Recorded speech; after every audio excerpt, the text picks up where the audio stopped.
All right, come on, NVIDIA.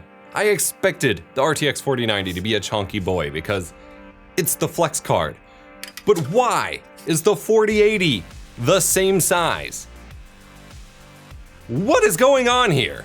Other than the size and the new connector that people, are melting and NVIDIA still hasn't commented on to my knowledge, I'm pretty stoked on the RTX 4080. At $1,200, it is very expensive, but you're basically getting the performance of an RTX 3090 in some worst cases and beating it in plenty of others. Not too bad. I love that this card has 16 gigabytes of VRAM, and honestly, I'm kind of terrified for how the 12 gigabyte VRAM model would have performed, given the road bumps that we do still kind of run into here.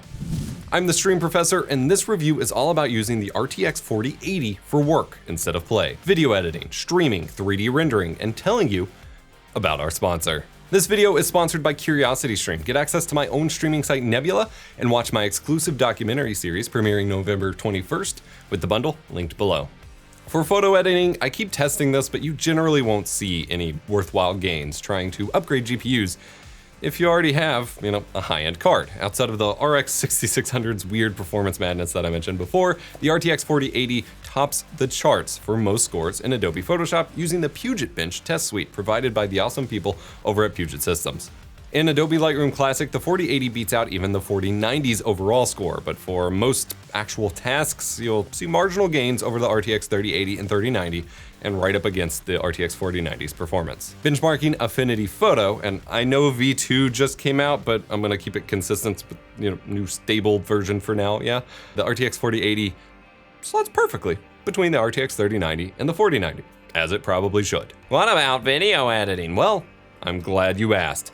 Using Puget Bench for Adobe Premiere Pro sees the 4080 land a fair bit higher than the RTX 3090, but under the RTX 4090. Interestingly, however, the export and playback scores were slightly higher than the RTX 4090. Meanwhile, the actual effects and GPU scores were lower. If you're doing GPU-heavy workloads at 4K and higher, you'll probably want a 4090, but most editors will be just fine on an RTX 4080. This carries over into Blackmagic DaVinci Resolve. Resolve just got a new update to version 18.1 that brings a bunch of new features like AI audio cleanup that works surprisingly well, fixes my Windows fractional UI scaling issues that I've had for years, and hugely improves performance for other tasks as well.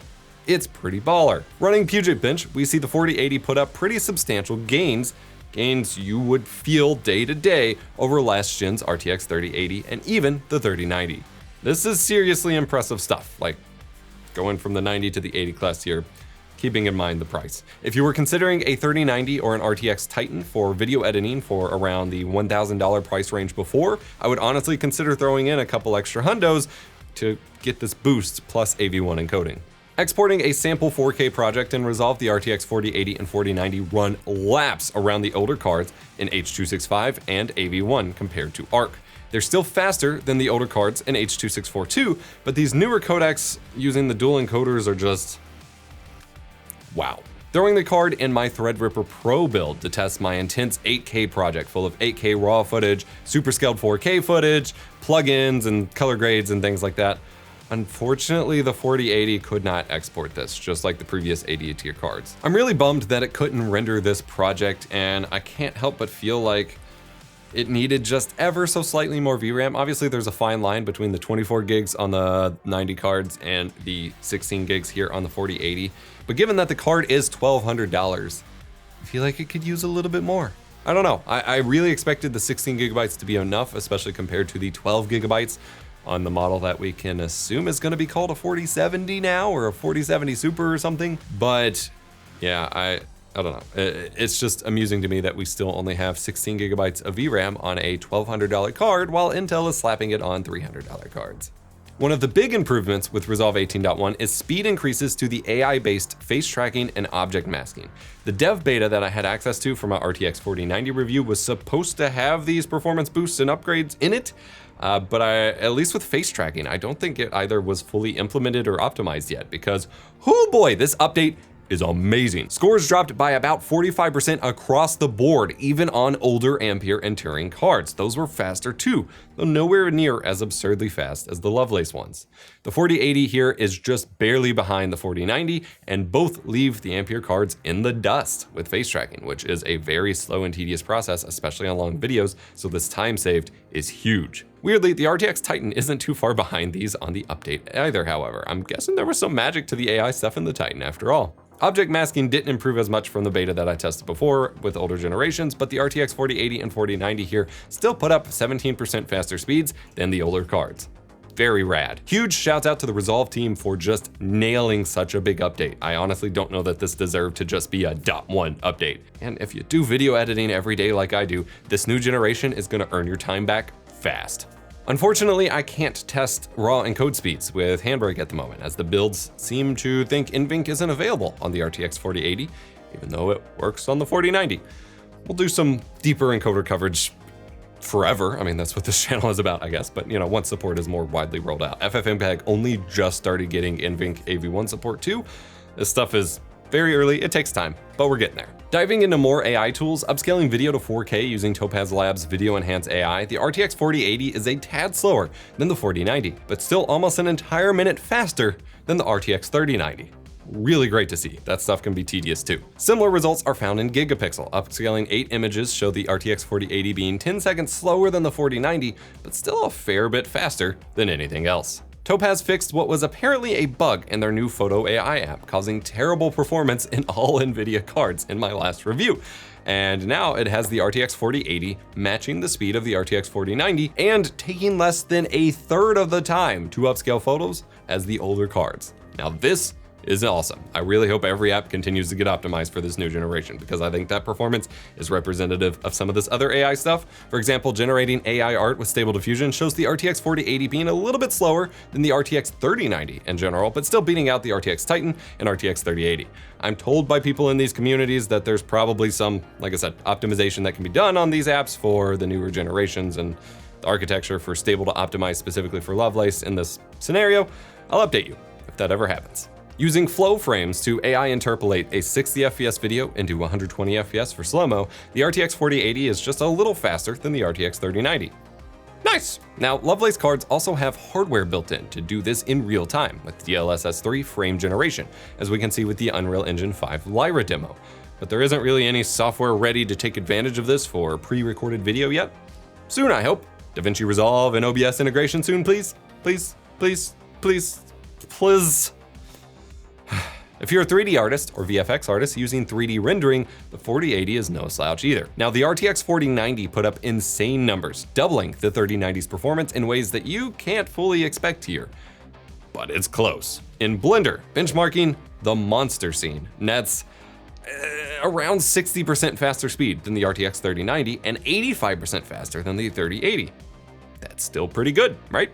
The junk stop scene benched about 29% faster than the 3090, this one's harder to run, and 50% faster than the 3080, which is still a nice improvement. And then the classic classroom scene shows about 55% faster improvement than the 3090 and 82% faster than the 3080. So while it wasn't going to be as absurdly fast as the 4090, these are some good gains. This kind of makes me nervous for what the lower end 4080 was supposed to look like. The trend continues into Octane, where the RTX 4080 performs 42% faster than the 4090 and 67% faster than the 3080. And just for kicks, if you're still on the RTX Titan, nearly 3 times the performance of that.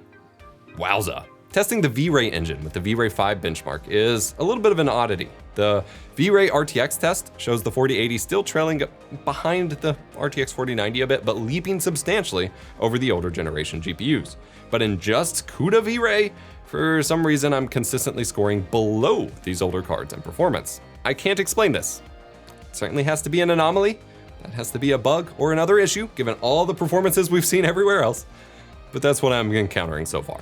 For streaming, again, the 4080 has the dual encoder chips that the 4090 has. I'll point you to a time-coded section of that video for now, but I'll have a dedicated video on that fully explained coming soon, but in a nutshell, there's now 2 hardware encoders on 40 series cards, which can encode H.265 and AV1 video faster than ever, and can split up to 4K or higher encodes across both chips to go even faster or higher quality. This also enables 8K 60 encoding in H.265 and AV1, including in Shadowplay with H.265 as well. Using this is fantastic for recording videos and streams to save on file size or to have nearly negligible performance impact on your game compared to H.264. YouTube and DaVinci Resolve already support AV1 for video editing, so that's already a great start. Hopefully streaming services start rolling out support for it before we get too far into 2023. I've been using AV1 for most of my recordings since getting the hardware, and the new overall headroom to do 444 H.265 encoding for my screen captures, so punch-ins are clean and crisp. I've also used it to get clean and crisp 8K upscaling in DaVinci Resolve to maximize quality